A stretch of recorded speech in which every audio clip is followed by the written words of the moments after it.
Welcome to the Sober Nation FM podcast, where we're putting recovery on the map.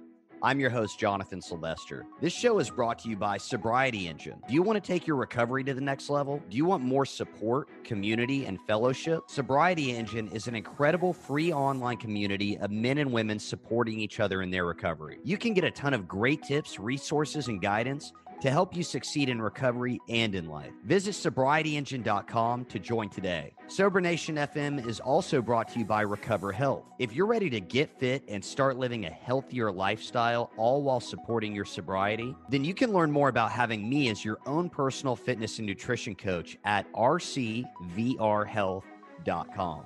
And whether you're listening to the show on Spotify, Apple Podcasts, or watching on YouTube, please share this with your friends.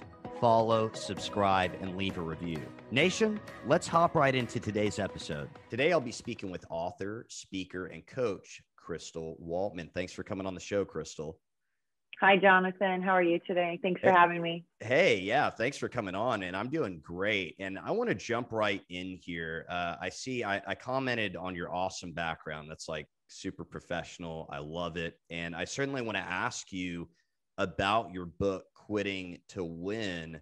But first, I'd really like to hear a little bit about your story. So what did life look like for you before sobriety? And where would you say your relationship with addiction actually started for you?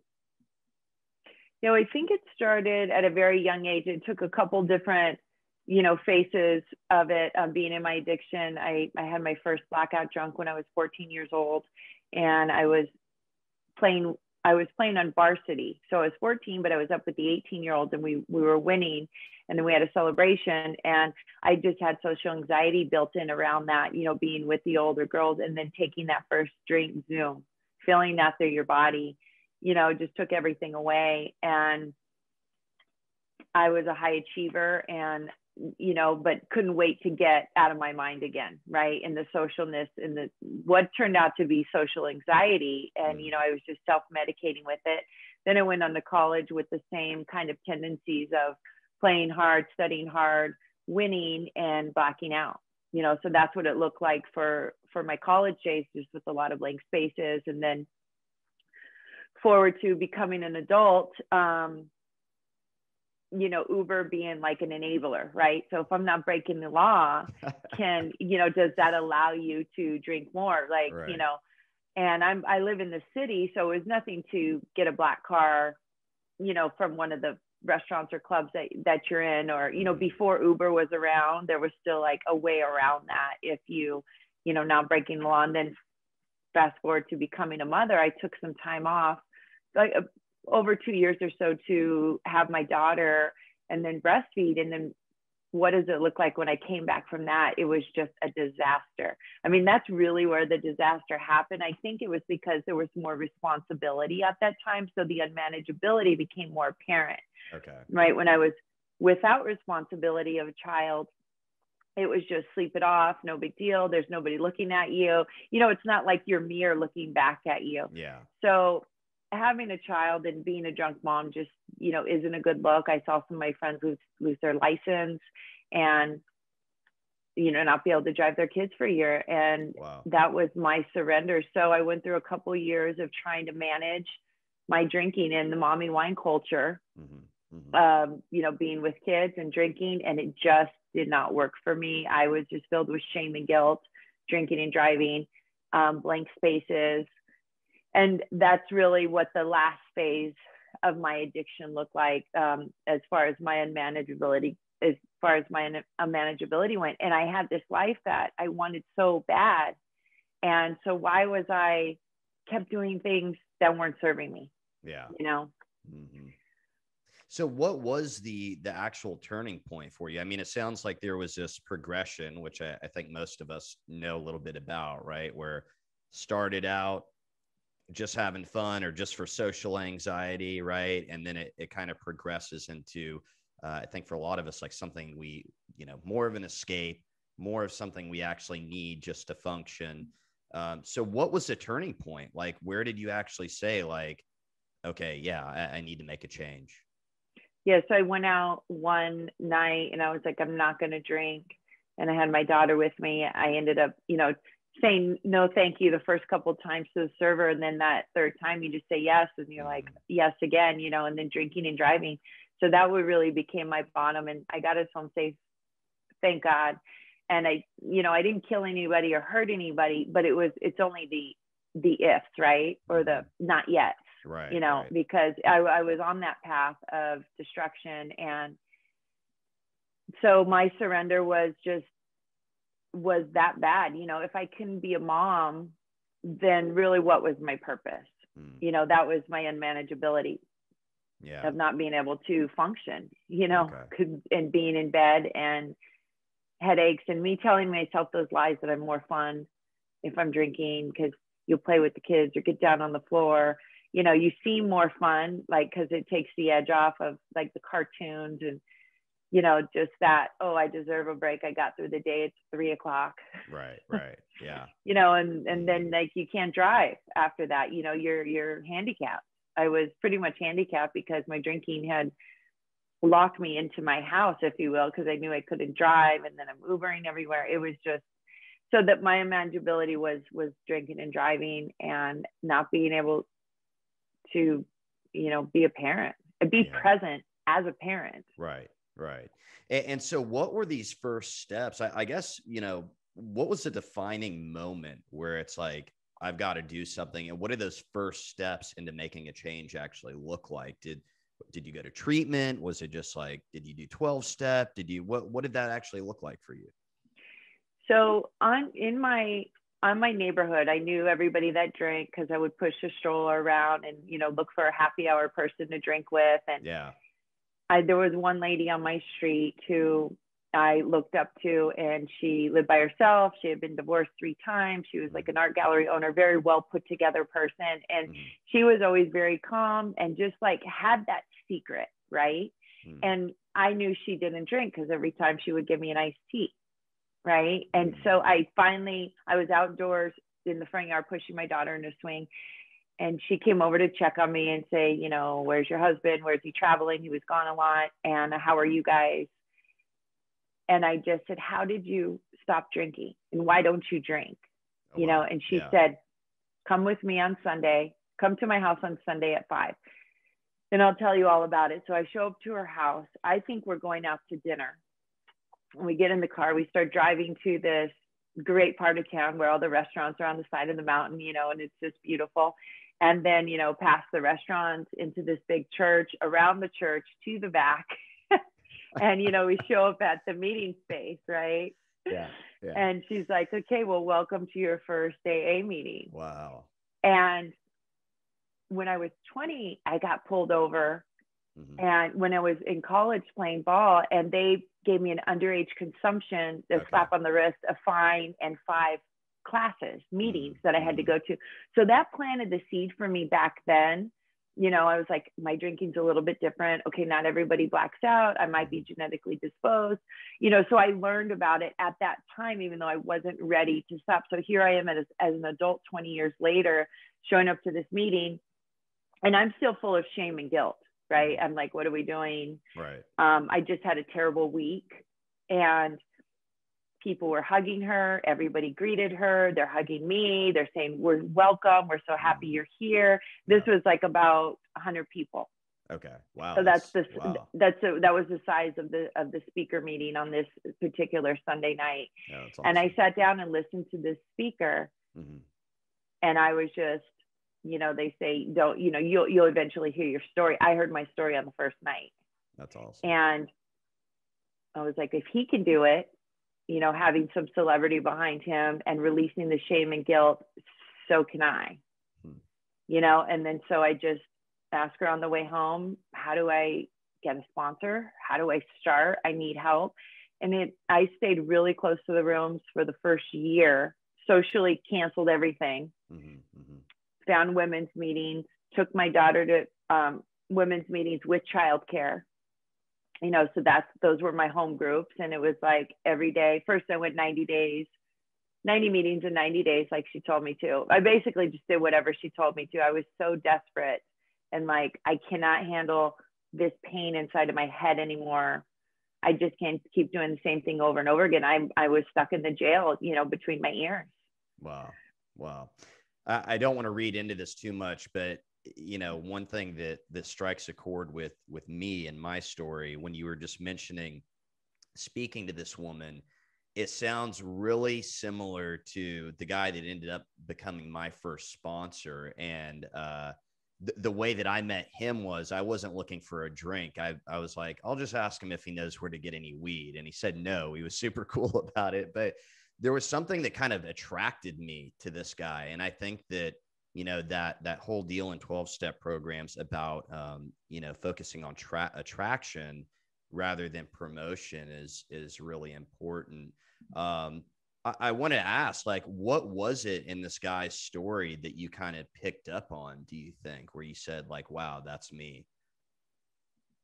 Well, he was an athlete that publicly, came out with his alcoholism and stuff like that. And I'm just like, okay, so there are people out there that are recovering out loud.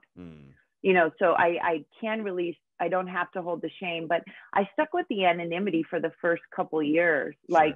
like you're supposed to, right? But I still felt like I was like living a double agent life, and I think that athletic mindset works well with alcoholics, because you can either have that and be very productive. And then, when it shifts on to drinking, when's my next drink? That's all you can think about. Then it shifts into that. But then the others on the turn side, you have that. I know that I'm wired differently, right? I just know I'm wired differently, and I've accepted that. And then it's all about becoming sober. And, the people around me are like, well, you're still away from the house. You're still not with us, right? And it's like I was taking my daughter with me all the time, but I still wasn't able to participate like a normal person, if you will, because I didn't have socially, I wasn't confident enough to go out into those situations. It took me about 2 years before I could go out, into a charity event or whatever and be like, no, thank you. Oh, I'm over there, and then realize that people really don't care once they have their drinks. And now I'll go anywhere. And like, that's when my light shines the brightest, is when in those situations. And then somebody might notice that I don't drink. And then they're the ones that call me in a month or 2 or 3 and say, how'd you do it? So I don't shy away from any situations now. And I'm able to walk anywhere. And, in my spiritual fitness is what I call it. And I talk about that in the book. Like, first comes physical sobriety, then comes emotional sobriety, and then comes the spiritual fitness, is when you're able to go anywhere in any situation and flex your spiritual muscles of peaceful warrior. You can go anywhere and come out with your character intact and still the same, and hopefully shine some light on some dark spots, right? You just, we have to go out. And so what I was going to say is relapse is part of my story. After the first couple years, I would get my 1-year chip, and then I would think that I was healed again. And I would think about drinking, and I would start to romanticize it again. And it would take about a week or 2 before I was in the hospital or on my knees or surrendering, and then ashamed to go back into the meetings. And as soon as you get there, like, they open you with welcome arms. They say, we don't shoot our wounded. And then, they start sharing with you all these stories of relapse and how it's part of your journey. And so for me, writing this book and recovering out loud really released it all the way off. You know what I mean? And then making a blanket amends.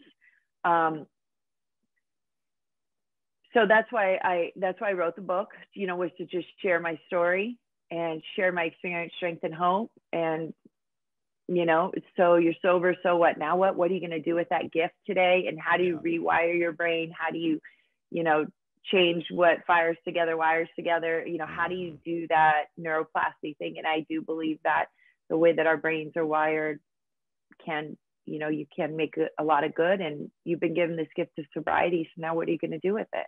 Yeah, absolutely. No, I love that. I mean, I think that, for when I was new coming into this deal, and of course, early on, it's like, okay, I just need to like stop putting this stuff into my body.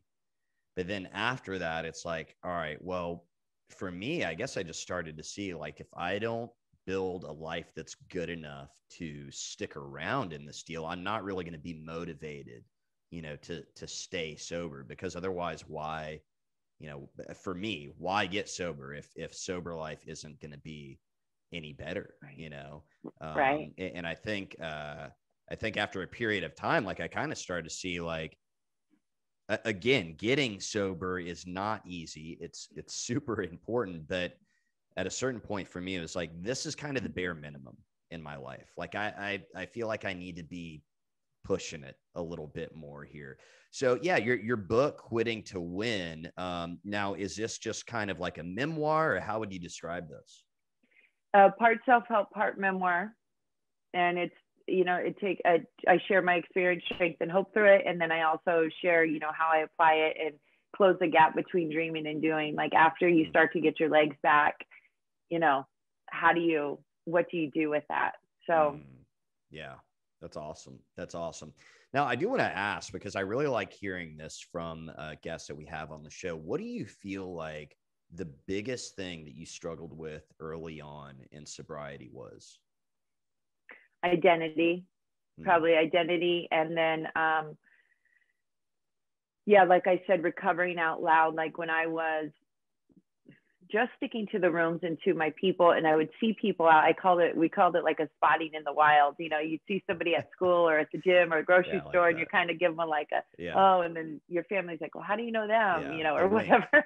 Yeah, you give them like a down low. Yeah. And I think what I struggled with was that I thought I really cared what people thought, or, and they really don't care. It doesn't matter. Like I stopped worrying what people thought about me. And yes, I'm wired like this. Yes, it's part of my past. Yes, my past, in the promises will start to benefit others as I share it. And, basically turning my pain into my purpose instead of just carrying that pain. Yeah. Yeah. Yeah. I get the identity thing for sure. I mean, I was just at a loss as to who I was or what I was supposed to be doing. And I think, you mentioned relapse. Like, I think for a while, there was this kind of identity that was saying like, hey, you're not going to stay sober. You're not going to have a happy life. And thankfully the steps and everything else I was working on helped a lot with that. It's interesting you bring up anonymity. This is a conversation I've had a lot lately. We get a lot of comments on social media, on the podcast, about anonymity. I'd really like to get your thoughts. I mean, clearly you're recovering out loud. For me, like the way, like just from a 12-step perspective, like the way I understand this is, back in the day, if you came out as an alcoholic or a drug addict, and there's still some stigma there, don't get me wrong, right? Like you could be fired. You would basically be like shunned in society to a degree.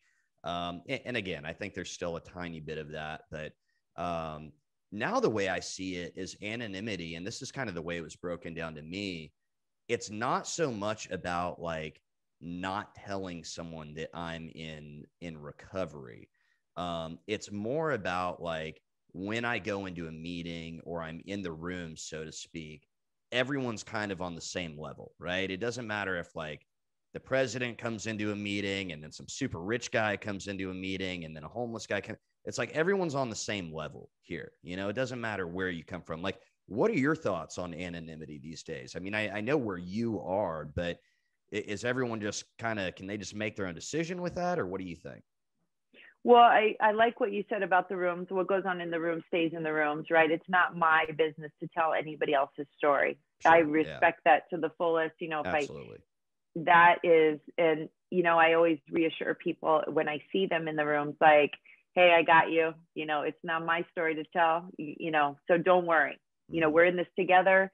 Call me anytime. And I won't ever mention that I saw you here until you're ready, mm-hmm.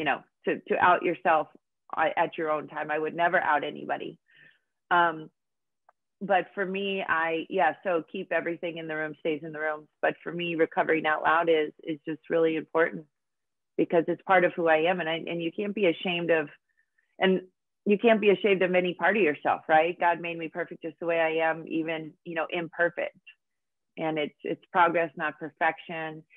And I agree with what you're saying with the knowledge of alcoholism and the disease, that it is no longer like you're going to lose your job over it. They're supposed to send you to a meeting to get you help or dismiss you for a day. If you need to go to a meeting every day at 12 o'clock, your employer has to, let you go to that meeting. It is looked at a lot differently. Of course, there are some doctors and lawyers and licenses that are at risk if you carry that label. So then, that's a special group of people. But for me, it's just, it has worked out really well. I found a few people that are recovering out loud. And that's when I really started to blossom in my work and life. Yeah.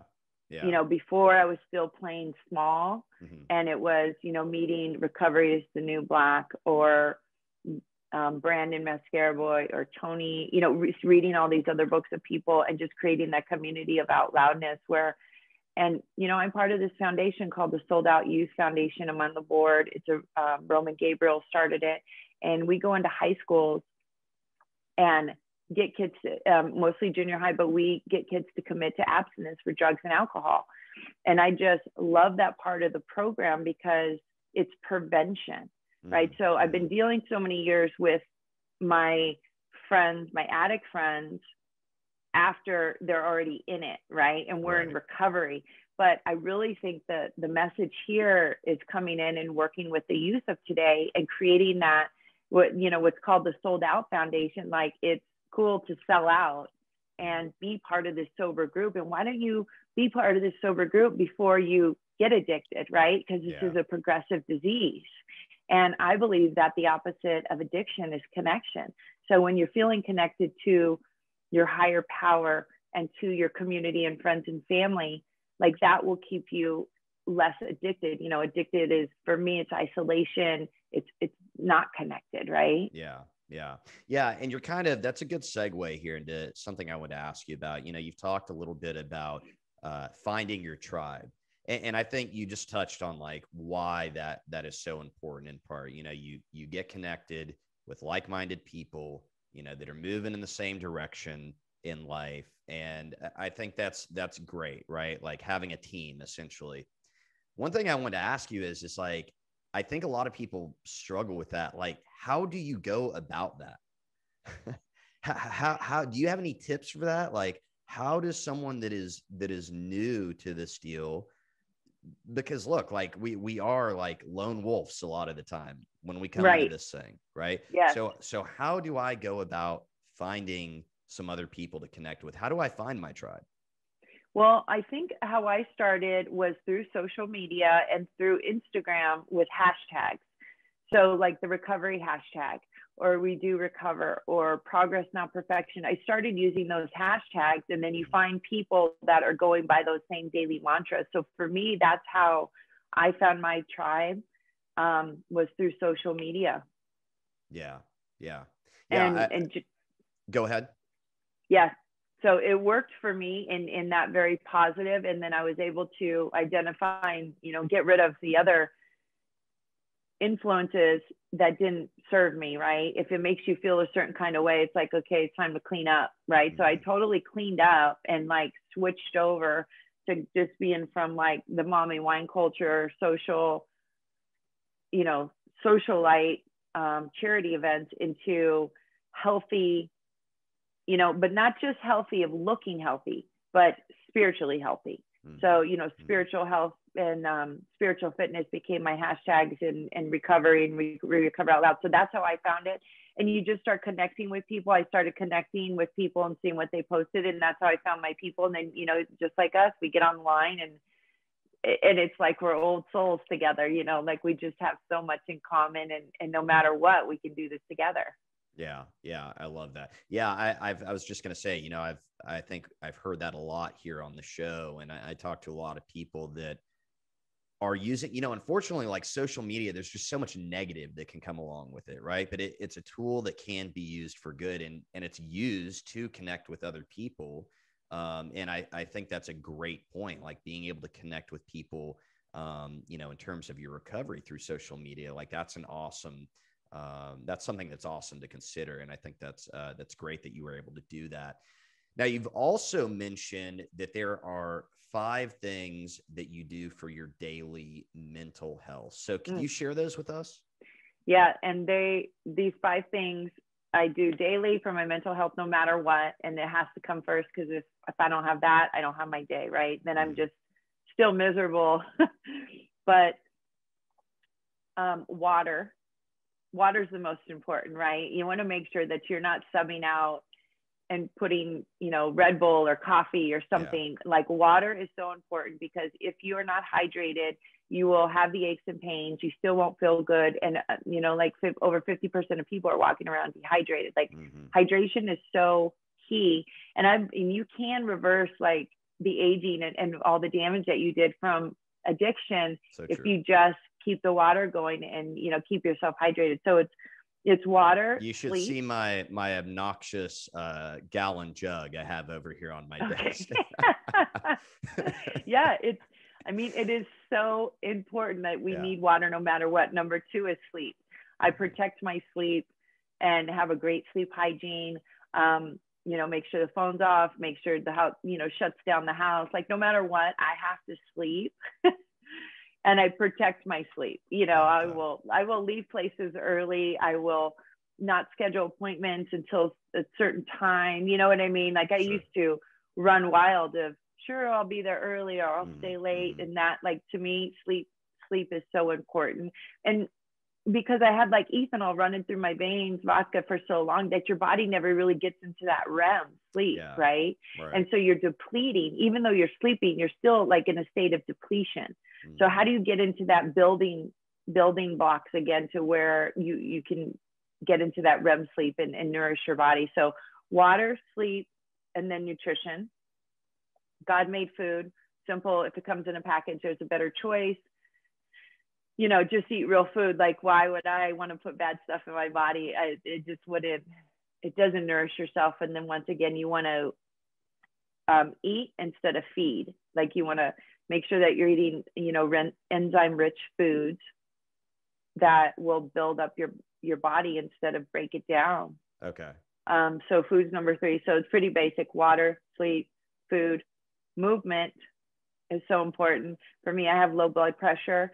But if I don't walk every day at minimum, or do a push-up or do a down dog, you know, do a stretch out. I have a little 7-minute stretch in my book that I offer. But I'm post back surgery. Okay. I'm just from living a high impact life. And I believe that osteoporosis pulls on the calcium in the bones, which weakened my bones. And I was like never in that state, right? My muscles were holding me up, but not my bones, because I was depleted all the time. Okay.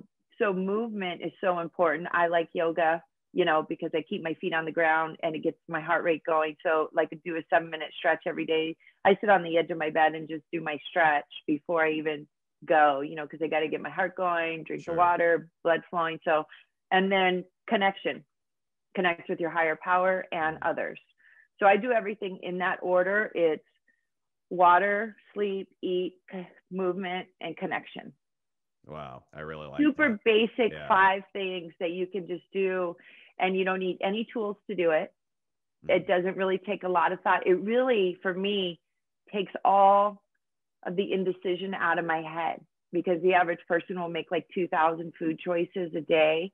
Should I have this? Should I have that? I shouldn't have this. I shouldn't have that. You know, when you automate some of these things so you can, you know, perform at a high level, you know, that morning, those 5 things: I wake up, I drink water. Before my feet hit the ground, I start to move and stretch.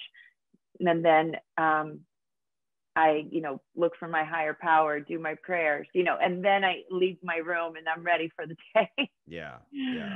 I like that. That's awesome. Yeah. And I think you said it pretty well. Like what you do at the beginning of the day is going to dictate, you know, how the day goes. And I think that also has you know, it's something that I guess just for, you know, life in general, but also, you know, in terms of recovery, it's something that I wish I had started earlier on and that I had learned about earlier on, is just having like a really good morning routine. And I won't get into it too much because we've talked about it on the show before, but I'm really big into that, because, and maybe it's a little crazy of me, but I feel like, there are situations where, I have to like jump right into something. And it's like, if I don't do that stuff, I feel like my day is a little off. Like I always have to circle back around, and get that stuff done. So I'm, 99.9% of the time I'm going through a pretty similar routine to you. So I really love that. I do want to ask, just about the movement side of things. Like, where do you think fitness should fit into and movement should fit into someone's sobriety? Like, how does that support someone's sobriety, do you think? Yeah, so I think I have a couple different thoughts on this. Like, you want to make sure that you don't switch one addiction for the other, right? And you want to make sure that you don't just start wanting to train for a marathon, and then after that marathon's over, you feel that high of the training, then you have that event, and you don't want to feel let down after that, or go on a binge or something like that. You know what I mean? So for me, I had events my whole life leading up to a game, a tournament, a stage, something. And fitness for me now is about just being able to get up and move and keep up, right? It's like performance doesn't matter. The outcome doesn't matter. What matters is, can I go to the park and enjoy myself? Can I, walk up and go for a little hike with my friends, or can I do anything that I want to do? So that's what fitness looks like for me. But I think it's normal for people to switch that, and it looks like the next healthy thing, but still we have the disease of more. If one is good, more is better. And you have to be careful not to transfer that. Like one of my first summers, I was in California in Balboa, and I was just hanging out on the paddleboard by myself in the water. But what's different than that than me sitting at the bar drinking? You know what I mean? I was still in a form of isolation that looked like fitness, but I wasn't able to participate, with my friends and family. I was like, oh, I'm leaving, I'm checking out, even though I was on the water. And so thank God I have some great meetings everywhere I go. And, I'm able to talk through that, and they say, well, this is what's happening. You're still in that escape of where you can't, function and enjoy yourself in those little things. So I think movement, I like to call it movement now more than fitness, and I was always competing in something, or I was either on or off a diet, I was either on or off this program. And once that went away for me and I switched over to just God-made foods, that just, all that food noise went away for me. And after getting sober, I had a lot of food noise because I was like, I can't be fat and sober. That's going to be miserable, right? So how do I get rid of that food noise? And, I like 3:00 in the afternoon, I'd walk in circles around my kitchen, like, okay, I can't eat. And everybody was like, okay, well, you're going to crave sugar, because your body's had sugar for so much. So, just give yourself some grace, have a candy bar, have some cake. And I was just like, I don't, I couldn't do it. And I just, my body, my weight fluctuated until it stabilized, and I got a hold on that. But yeah, it's just God made food takes all the indecision out of food eating if you just eat real food. It's so much, it's so easy. And I hope I can pass it on to, all the girls that I coach and my daughter's age kids of, how not to get an eating disorder, and, how to put real stuff in your body. And, it's just an apple a day keeps the doctor away, dark chocolate and almonds for happy hour. Yep. Dark chocolate works pretty well. Yeah. You mentioned some, a few things that I really like there and are making me think. Number one, I love how you just call it movement. As I'm not like I'm super old, I'm only 34, but as I've gotten older, I've come to see like walking is one of the most underrated things. I'm a coach too. And someone that's, just getting into a routine, they're like, well, what do you want me to do? I'm like, I want you to go for a walk today. And they're like, well, how's that gonna, there's just this like, kind of argument that ensues that it's not enough. And it's like, no, you're out moving. You weren't moving yesterday, let's move today, basic stuff. So I really like that. And you make an interesting point about the, maybe the escapism through fitness. And I was thinking back to early on in sobriety when I first started working out and getting into the gym. And I guess for me, it really does get into the like being honest with yourself, or to thine own self be true, because there were times where I noticed like, hey, by myself in the gym, it was kind of a meditative thing, and it was a way for me to connect spiritually, and I was taking care of my body, and there's all this good stuff there. But then there would be times where it's, 7 o'clock on a Friday. I should probably be spending it with, family or friends. And I'm at the gym for like the second time that day, and it's like, man, it's just probably a little too much to the other side. So I get that for sure. And I love what you're saying about the food as well. That makes perfect sense to me. And yeah, I mean, we've got to take care of our bodies. And I think that also, like, we're getting another chance at life, so why not like extend that a little bit, and so that we feel good and live longer, for sure. So I want to ask, I think you've given us a good idea here, but if you could just tell us a little bit about what your recovery looks like today, and if maybe that's changed at all just with COVID going on and everything. Yeah. So what does my recovery look like today? Well, this week was 6 years that I surrendered for the first time. That's awesome. And I count 6 years because I believe, like, if you're running the New York Marathon and you fall down, they don't make you go back to start to start the race over again, right? You're not that same person. You did already come a mile, or, you came 14 miles. So I joined the program 6 years ago on March 22nd, and, with a few relapses in there. But what my recovery looks like today is those 5 things. I'm able to give back to my community. I'm a great parent. I'm a great friend. And, I can participate. I show up, I answer my phone, my phone's on, it goes into do not disturb from 7 a.m. to 7 p.m. to 7 a.m. to protect to protect my sleep and my morning routine. But then, during those hours, or, you can reach me, and I get back. And so it looks like a great life for me. Every day I get up and participate. I'm not hiding in bed on Netflix. I'm not staying in bed being depressed. I'm not shutting off my phone during the day, not being able to get a hold of it. So that's what it used to look like. And now it looks like I want to have a big day. I'm going to have a big day today. Who wants to have a small day? Yeah. Wow. That's awesome. That's awesome. And the identity issues that you mentioned early on, I mean, it sounds like that's changed a lot. I just love when someone can say confidently, I'm there for others. I'm a good parent. That's all awesome stuff. And clearly your sobriety has, played a big part in that. So before we wrap up, Crystal, I want to ask if there's maybe one piece of advice that you'd like to share with the Sober Nation, whether it's for someone that's new to recovery, someone that's been around a while and having a tough time. If there's anything you'd like to share with them. No, I would just say, find your tribe, reach out to people, connect. I try to call at least 3 girlfriends a day and say, how are you?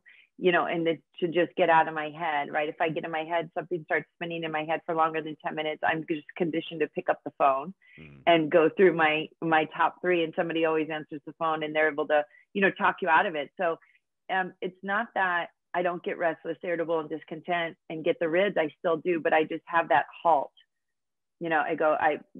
There's power in the pause. And like, am I hungry, angry, lonely, or tired?